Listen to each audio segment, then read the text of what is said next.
ओम शांति। आज जो ये हम सुना रहे हैं वो बहुत ध्यान से समझने की बात है।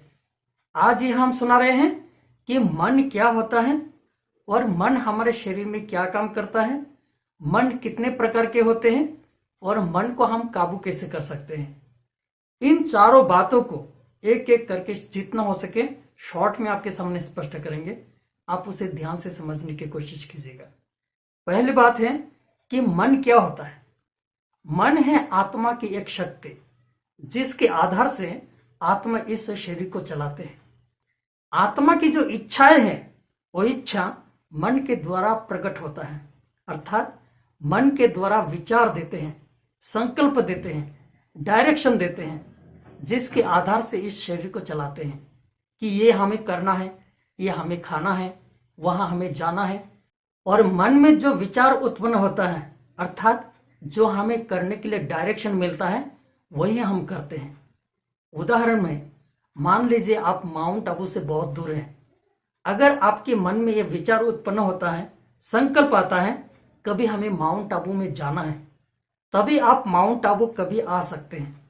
अगर आपको मन में यह संकल्प होता है कि माउंट आबू जाना है, फिर कभी क्यों, कैसे भी हो हमें एक सप्ताह के अंदर ही माउंट आबू जाना है, अगर ऐसा मन में विचार उत्पन्न होता है तो आप क्या करेंगे? एक सप्ताह के अंदर में आने के लिए आपको हर काम जल्दीबाजी होगी, उस प्रकार से आपकी तैयारी होगी। अगर मान लीजिए आपका टिकट भी हो गया, सब कुछ तैयार हो गया, आप निकल भी गए, आधा रास्ता आने के बाद आपके मन में अगर ये विचार उत्पन्न होता है घर में एक बहुत जरूरी काम रह गया है, माउंट आबू कभी भी जा सकते हैं लेकिन अभी हमें घर में जाना है, ऐसा अगर मन में विचार उत्पन्न होता है तो आप क्या करेंगे? माउंट आबू आने का कैंसिल करके आप घर वापस लौटेंगे। मन इतना शक्तिशाली है, अर्थात मन के डायरेक्शन से ही हम हर काम करते हैं। अभी मन हमारे शरीर में क्या क्या काम करता है उसको समझ लीजिए। मन का खास 3 काम है। जो पहला काम है, मन हमें जागृति पे रखते हैं और मन हमें बेहोश भी कर सकते हैं। कैसे? जब तक हमारे मन में विचार चल रहा है, विचार उत्पन्न होता है, तब तक हम जागृति में रहते हैं। मान लीजिए आप सोने के लिए बिस्तर पर लेट गए, लेकिन जब तक हमारे मन में विचार चल रहा हो तब तक हम जागृति महसूस करेंगे, तब तक नींद नहीं आएगी। विचार चल रहा है माना हम जागृति में रहते हैं। अगर धीरे धीरे विचार शांत होते जाते हैं और जितना विचार शांत होते जाते हैं उतना ही हम नींद की अवस्था में चले जाते हैं। विचार बिल्कुल ही शांत हो जाना माना बिल्कुल इस शरीर के शुद्ध बुद्ध से हम परे हो जाते हैं, अर्थात एक बेहोश अवस्था में हम चले जाते हैं। इस प्रकार से विचार हमें जागृति भी रखते हैं और बेहोश अवस्था में भी ले जाते हैं। और दूसरी बात है कि मन का दूसरा काम है कि मन के द्वारा हम सुख का भी अनुभव करते हैं, दुख का भी अनुभव करते हैं। कैसे? अगर मन में आप सुख की बातों को विचार कर रहे हैं, खुशी की बातों का विचार लाते हैं, कुछ प्राप्तियों की बातों का विचार करते हैं, इस प्रकार के अगर हम विचार करते हैं तो जरूर हम सुख का अनुभव करते हैं। अगर कोई दुख की बातों का विचार करते हैं या कोई परिस्थिति या परेशानियों की बातों का विचार करते हैं, जरूर वो दुख या परेशानियों का अनुभव करते हैं। इस प्रकार से विचार के आधार से ही हम सुख या दुख का अनुभव करते हैं। और तीसरी बात है कि मन ही हमारा जीवन का आधार बनता है। कैसे? मान लीजिए आप वर्तमान में जो कुछ हो, आप भले डॉक्टर हो, इंजीनियर हो, चाहे कोई सीएम हो, पीएम हो, चाहे कोई सिंगर हो, चाहे कोई क्रिकेट प्लेयर हो, चाहे कोई शराबी हो या लुटेरा हो, उसको कौन बनाते हैं? खुद के विचार से ही खुद का प्रयास चला और खुद का प्रयास से ही उस प्रकार से उस पद को प्राप्त किया।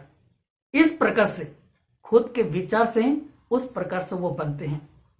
भले हर माँ बाप अपने बच्चों को अच्छा बनाना चाहते हैं, डॉक्टर इंजीनियर बनाना चाहते हैं, लेकिन कोई बच्चे शराबी बन जाते हैं, कोई चोरी करना सीख लेते हैं, कोई लुटेरा बन जाते हैं, तो उसको कौन बनाते हैं? वो भी खुद के विचार से ही वो उस प्रकार से वो बन जाते हैं। तो विचार, मन हमारा इतना शक्तिशाली है वो हमारा जीवन को निर्माण करता है। अर्थात इस जीवन को निर्माण करने का आधार है मन। जबकि मन इतने शक्तिशाली हैं, वह हमें पीएम सीएम तक भी बना सकते हैं और कोई हमें शराबी, चोर, लुटेरा भी बना सकते हैं। तो हम अच्छा कैसे बने, मन को उस प्रकार से हम कैसे गाइड करें, यानी मन को हम कैसे दिशा दें, उसको हम सीख लें। कुछ भी करना होता है, पहले हमारे मन में विचार जरूर उत्पन्न होता है। वह हमें संकल्प देता है, ये करना है, वहां हमें जाना है।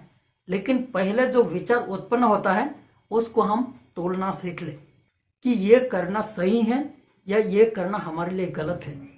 अगर हम उसको तोलना सीख ले तो हमारा जीवन बदलते जाएगा। और उससे पहले थोड़ा समय लेकर एकांत में बैठकर हमें थोड़ा समय विचार करना चाहिए। हमारे जीवन को हमें कैसा बनाना चाहिए, अर्थात हमें क्या बनना है, क्या हमें करना है। अगर जीवन का इस प्रकार का विचार करके एक लक्ष्य ले लेते हैं तब मन उस प्रकार से वो ऑटोमेटिक काम करता है। अर्थात जीवन का जो लक्ष्य है वो लक्ष्य के अनुसार ही मन काम करता है। अगर हमारे जीवन में कोई लक्ष्य नहीं है तो मन कोई चुप नहीं बैठता है, मन ऑटोमेटिक चलता है। कहाँ चलता है? जहां मन प्रभावित हो जाता है। जहां प्रभावित होता है वहीं मन बहते रहता है। इस प्रकार से अलग अलग प्रभाव में वो प्रभावित होकर वो खुद भी भटकता है और हमारे जीवन को भटकाते हैं। तो मन को दिशा देना माना जीवन का एक लक्ष्य लेना। जीवन का लक्ष्य लेने के बाद ही हम विचारों को तोल सकते हैं कि ये हमारे जीवन के लिए सही है या ये हमारे जीवन के लिए गलत है। तभी हम मन को कंट्रोल कर सकते हैं, मन को हम दिशा दे सकते हैं। अगर आपको इस वीडियो को पसंद आए तो आपके संपर्क में जो भी हैं सबको इस वीडियो को शेयर कर दीजिए। ओम शांति।